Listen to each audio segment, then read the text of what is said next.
নরসিংদী জেলা ও দেশের মধ্যাঞ্চলে আজ সকালে 5.7 মাত্রার শক্তিশালী ভূমিকম্প অনুভূত হয়েছে।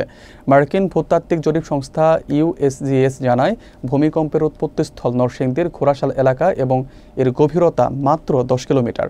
কম্পনের তীব্রতার কারণে নরসিংদী, ঢাকা, গাজীপুর ও নারায়ণগঞ্জ সহ আশেপাশের জেলাগুলোতে মানুষ আতঙ্কে ঘরবাড়ি ও অফিস ছেড়ে রাস্তায় বের হয়।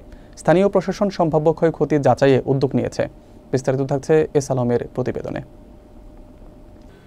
আজ সকালে নরসিংদী জেলায় 5.7 মাত্রার ভূমিকম্প অনুভূত হয়েছে, যার কেন্দ্রস্থল ঘোড়াশাল এলাকায় এবং উৎপত্তিস্থল ভূপৃষ্ঠ থেকে মাত্র 10 কিলোমিটার গভীরে ছিল।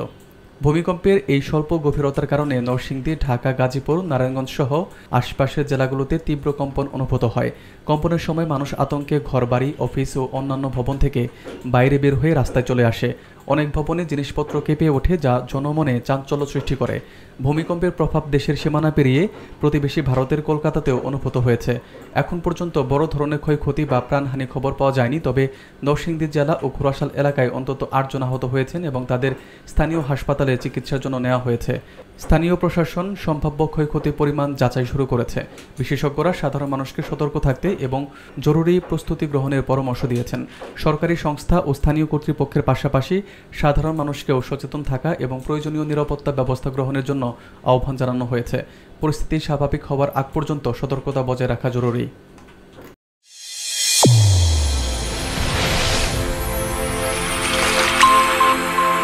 চ্যানেল A1 হৃদয়ের স্পন্দন।